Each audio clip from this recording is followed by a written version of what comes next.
Hi, I'm Prof. Johnny. Welcome to Goodwill Training and Assessment Center Incorporated. May kasabihan tayo, nasa Diyos ang awa, nasa tao ang gawa. So ano pa hinihintay natin? Tara na at gawa na tayo!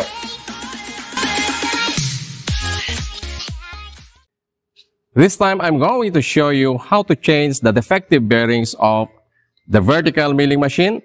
But before that, let's have to determine first what really causes the noise when the machine is running. Is it really the bearings, or the gears, or the pulley? Let's find out. Ito ang mga dapat gawin.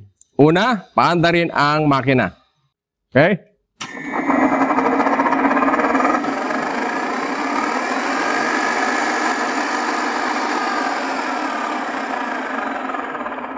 So napakinggan natin, maingay. Ngayon, determine natin alin ang maingay. Main motor, o the spindle head, or parehas. Okay. Hiwalay natin yung motor by dismounting the V-belt.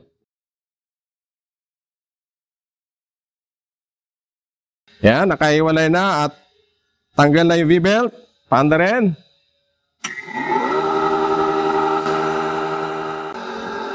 Okay, maingay din ang main motor. So, ibaba natin ang main motor, then palitan natin ang bearing. Then after that, install natin, then paanda rin uli. Kung nawala na yung parehong maingay, ibig sabihin na sa main motor lang yung maingay o sirang bearing. Subukan naman natin ang isa pang vertical milling machine. Paanda rin natin at pakinggan kung normal ang andar niya o maingay na rin.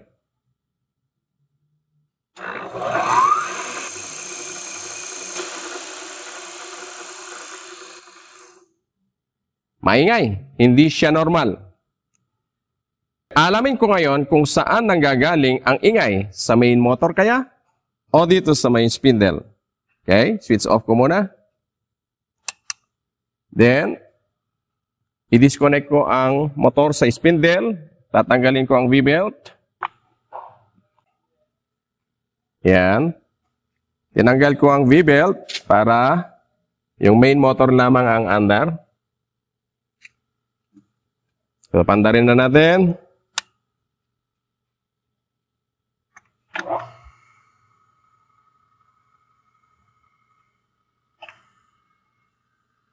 Very smooth. It means wala sa main motor ang maingay or defective na bearing.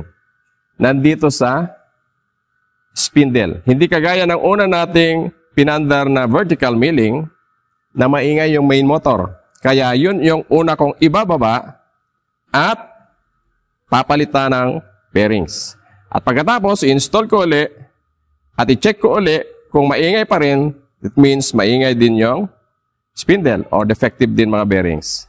So dito, ito lang spindle ang ibababa ko at i-check mga bearings. Dahil sure ako na walang ingay yung motor at hindi defective ang bearings. Okay, binaba ko na ang main motor ng vertical milling, yung maingay ang bearing. Then baklasin ko na para mapalitan ang mga bearing. Of course, mayroon akong helper or trainee. Si Mr. Bryle.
Okay, hugutin ko na.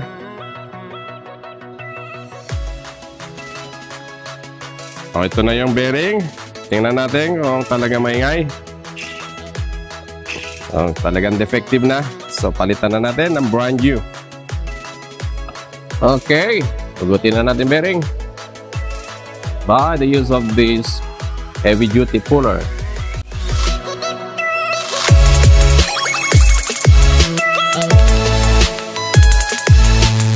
So, ito ang brand new bearing 6305 ball bearing. Okay, dapat tama yung gamit natin pang press.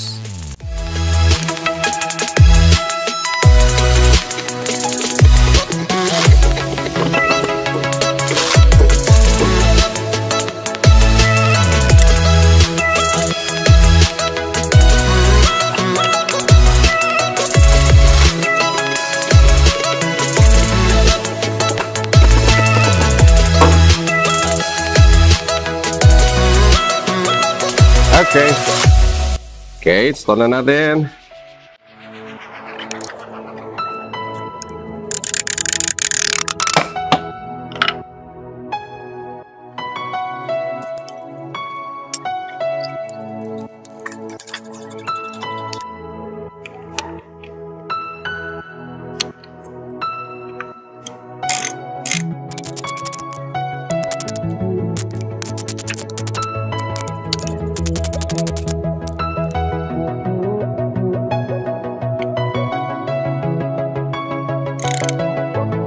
Okay, pulley.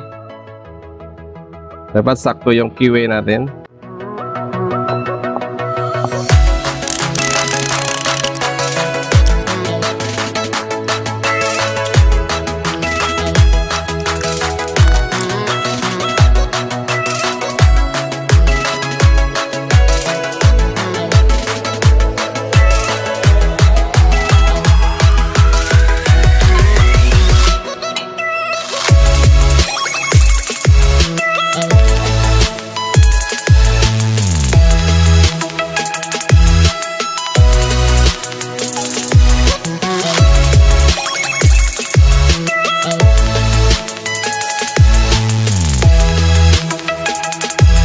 Okay, na-install na natin yung main motor with brand new ball bearings.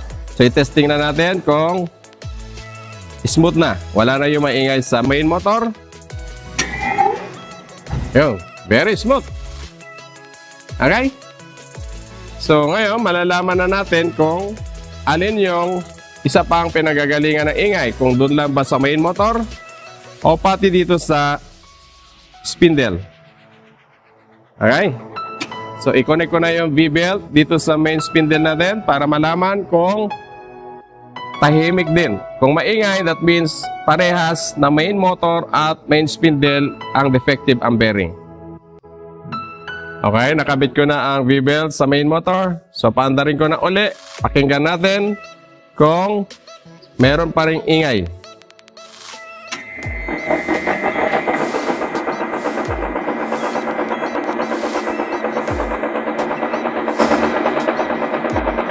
Okay, meron pa rin ingay. That means, parehong defective ang bearing ng main motor at ng main spindle. Kaya, babaklasin ko rin ang main spindle para palitan lahat ng bearing. Okay, napalitan ko na yung bearing ng main motor. Tahimik na siya. Pero nung pinandar natin kasama ang spindle, ay meron pa rin ingay. So that means, hindi lang yung bearing ng motor ang defective, kundi pati dito sa main spindle. Kaya ibaba na natin itong spindle para ma-check natin yung mga bearings. Kasama yung gear. Meron ding gear dito sa bandang taas, high and low. Kaya simulan na natin. Ibaba muna ang main motor, ibaba ang spindle head, ihiwalay ang electric component, so yung switch, then saka natin hugutin yung main spindle. Okay? And of course, I need the help of my machinist. Yun. So makikita nyo, isa kong machinist dito.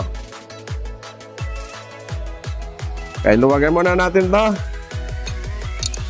Itong apat nating bolt dito sa spindle para ma-rotate natin, i-angle na natin sideways para kayang-kaya na nating i-dismantle na hindi na kailangan i-elevate or umakyat ang tao.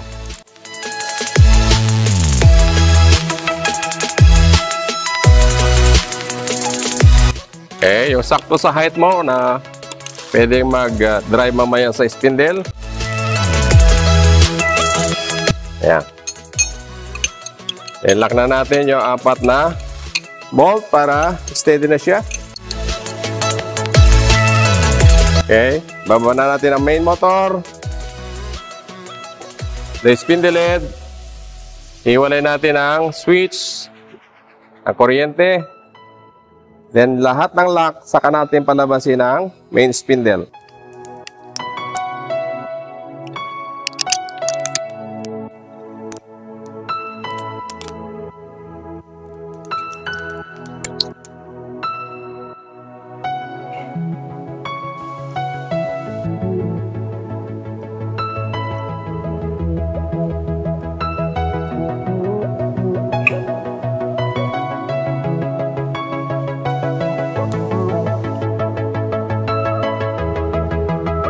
Okay, natanggalan natin ang pinaka-housing ng pulley. Yung step pulley dito sa spindle. Meron din siya mga bearing, kaya pwedeng dito nagmumula din yung ingay. So, iangat na natin. Lead machinist. Yan. So, ikutin natin. Tingnan natin kung maingay. Yun. Naririnig niyo? Isang ikot. Maingay. Okay, tingnan natin ha. So, isa-isahin natin. Hindi lahat baklas. Isa pa pinagmumulan ng maingay ay itong low speed. Ikutin ko ha. Yan, maingay din. May bearing din yan sa loob. Kaya baklasin na rin natin. Okay, tanggal na itong pulley para sa low speed. So, nasa loob pa niya yung sirang bearing. Okay, tatanggalin pa rin yan.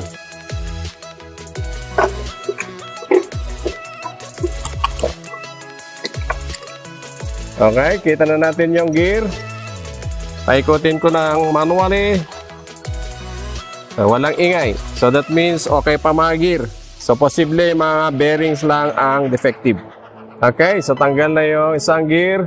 Sige, punutin na natin. Okay, tingnan mo nga yung bearing dyan. Okay, maingay. So ito yung bearing ng isang gear. So yung mga ngipin ng gear, pakicheck. Okay pa. Okay. So, posible talaga puro bearing ang defective. Dahil sobrang kinalawang na.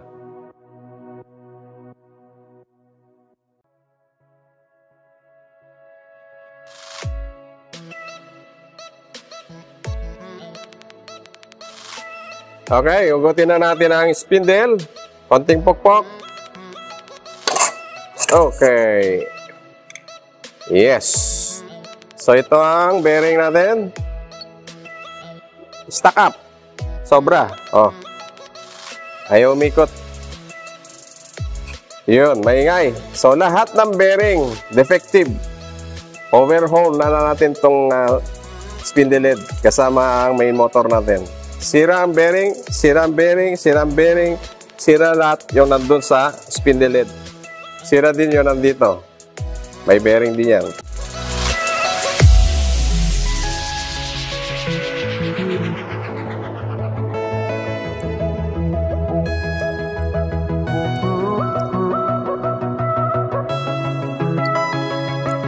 Okay. So, ito na yung mga ball bearing niya. Press out na natin. Gagamit tayo ng hydraulic press. So, lalabas lahat ng bearing pataas.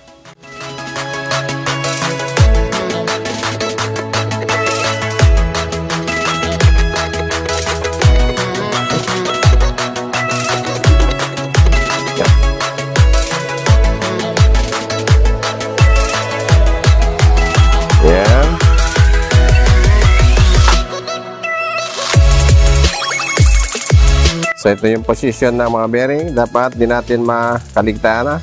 Maunang spacer, bearing, spacer, bearing. So, tingnan natin kung talagang defective. Yan, puro sira. Yan, stack up. Hindi ko mapihit. Okay, palitan na natin ng brand new. Okay, so ito yung back gear natin para sa high and low speed. Meron din siyang bearing doon sa ilalim na dapat tanggalin.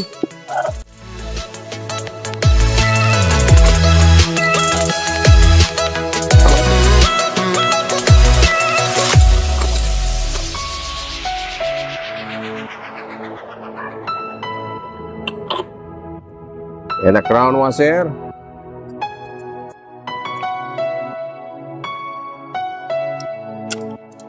Oh.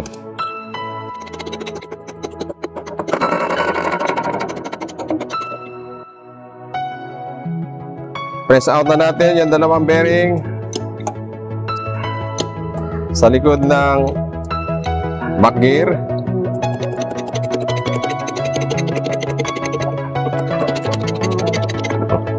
Okay, good. Okay, dalawang bearing. Oh, stack up. Hindi ko mapihit. Hindi ko rin mapihit. Talagang defective na. Oh. Puro kalawang. Okay, ito pa yung dalawang defective bearing. Sobrang stack up. Puro matitigas na putik. Okay, dalawa. Ito, tsaka yun. Tanggalin na rin natin yung bearing dito sa may driven pulley.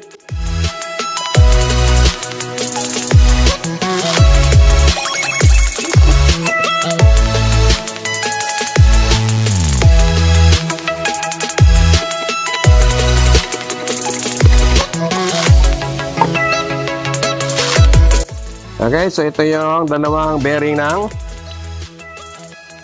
driven pulley natin. Okay, parehong stack up. Hindi ko mapit. Yan.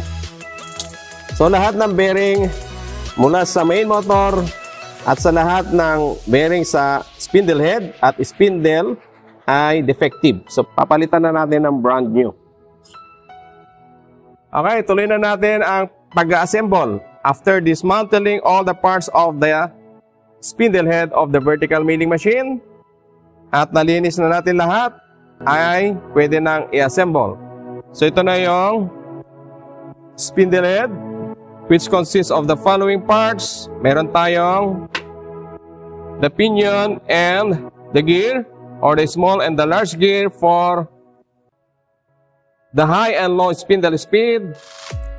Okay, meron tayong bevel gears for the spindle automatic feed.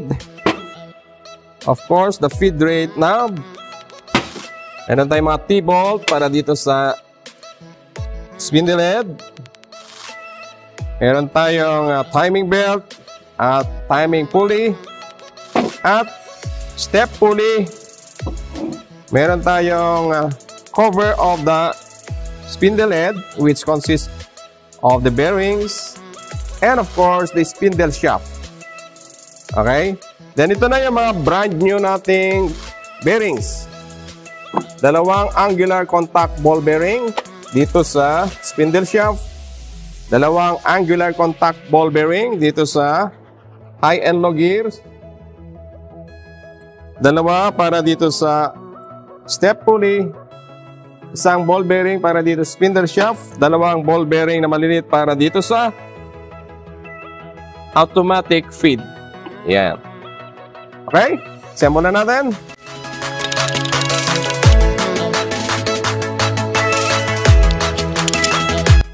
Okay. Unang bearing.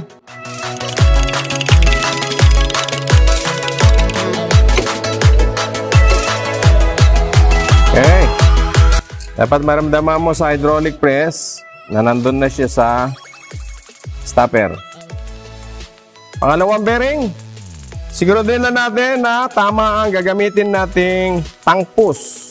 Okay? Para umabot dun sa pinaka pwesto niya sa ilalim. Gagamit tayo ng tamang diameter, outside and inside, para hindi tumama dun sa shafting. Yung kanyang inside diameter.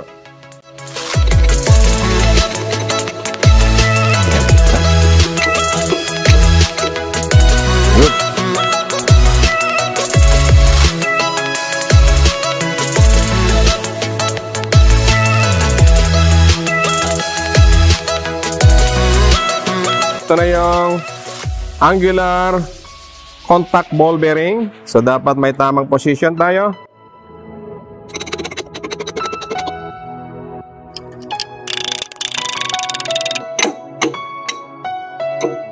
Okay.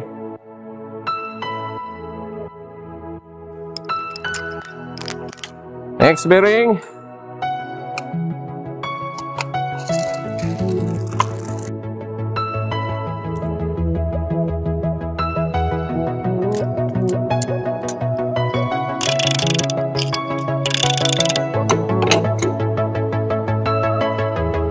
Okay.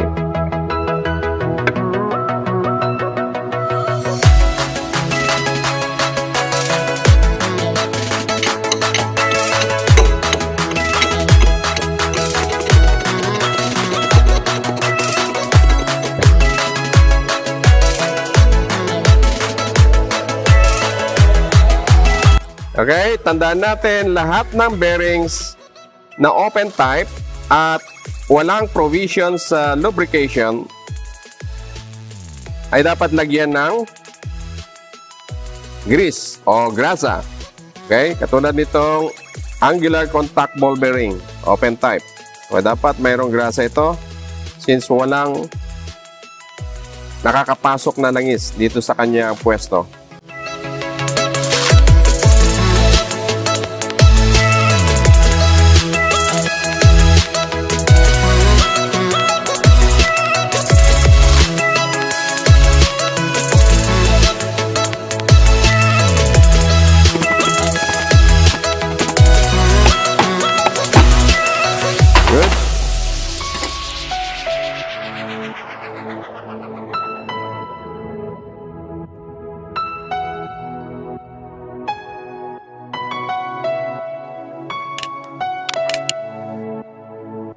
Okay, criss-cross, tapat, higpit.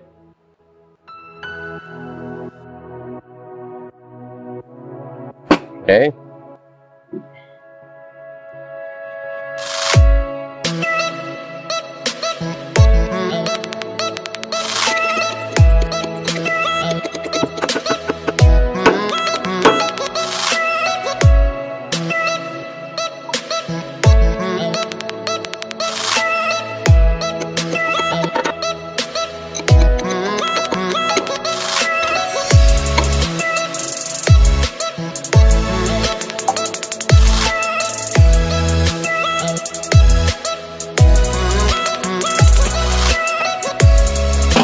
Okay? Yan, click na.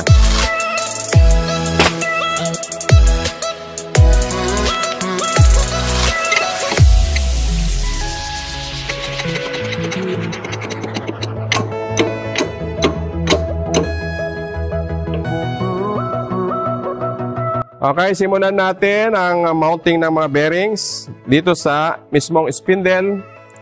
Tiyakin na natin na kompleto tayo ng gagamitin. Mga tubo, mga flat metal with hole para ma-press natin ng maayos yung mga bearing. At maiwasan yung pagpupukpok or using hammer. Kasi minsan doon nasisira yung mga bearing. Pag nagkamali ng pukpok, dumaplis yung metal na pinang-press natin o pinang-kakalang natin. Kaya, mas maganda mayroon tayong mga tube, mga shaft, pang-press in mismo dun sa bearing. Okay? So, ilagay na natin yung angular contact ball bearing. Yan, dalawa.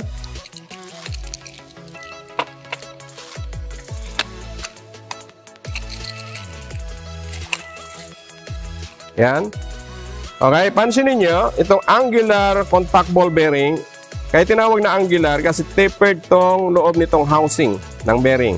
Kaya mas manipis itong isang labi kumpara dun sa kabilang side.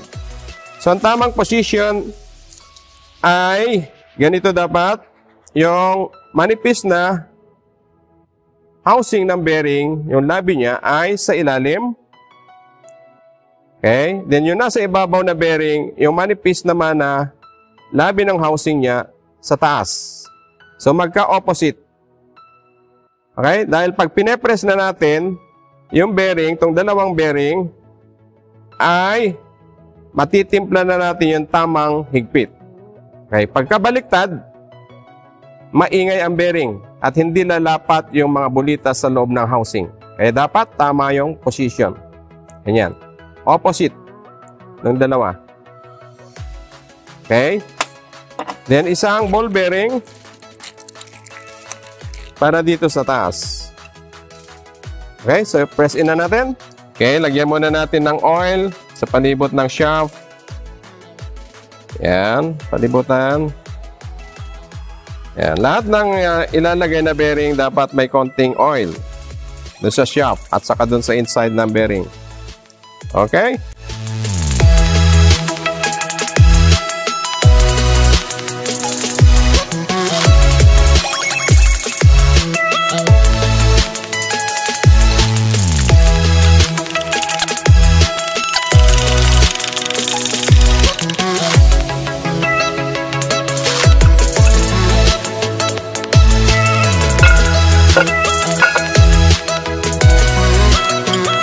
Spacer.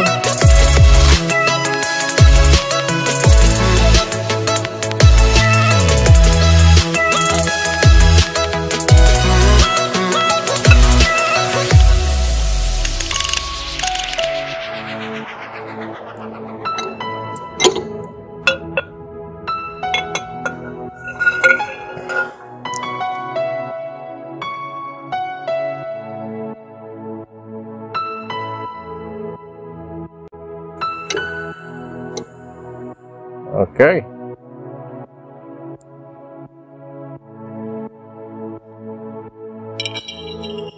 Okay, this is the lock nut para ma-press natin lahat ng bearing together with the spacer at makontrol na natin yung tightness.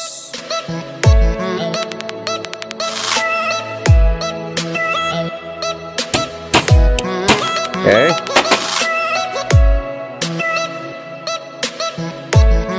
Na-mount na natin lahat ng bearing. So, ilagay na natin yung mga lock.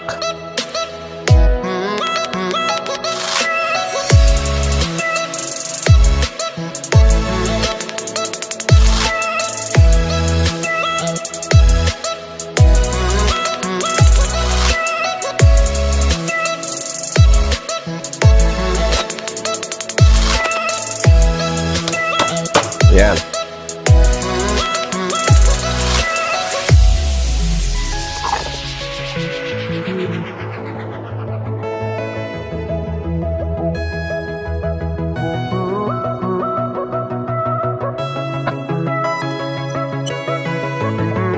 Yan. Okay?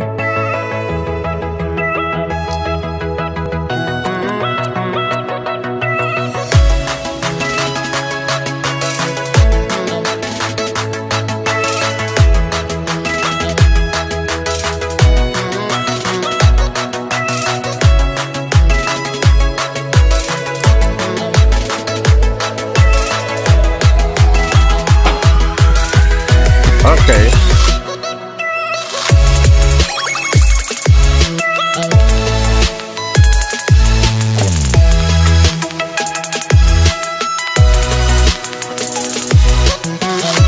Okay, tapos na natin i-install ang bevel gears para sa automatic feed ng spindle. Then, kabit na natin tong lever for the release and engagement of the automatic feed ng spindle. Then, the feed rate knob. Okay, dito natin lagay.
Pagkatapos mapalitan lahat ng defective bearings mula sa main motor, spindle head, and the spindle, at ma-assemble lahat ng parts na kinalas, ay ready na ang makina para paandarin uli at muling pakinggan ang andar kung smooth na or maingay pa din. Let's start.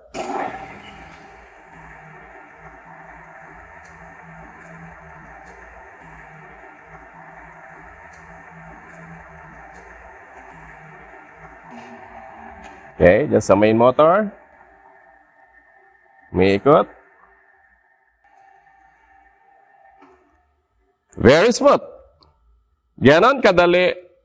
Paano malalaman kung ang bearing ay defective mula sa main motor o sa spindle head o na spindle ng vertical milling machine? At ganon din kadali paano magpalit ng defective bearings. Kaya kung kayo ay mayroon vertical milling machine na maingay na umandar, ay pwede nyo dalhin dito at aking i-recondition. O kaya naman ay pwede kayong bumili sa akin.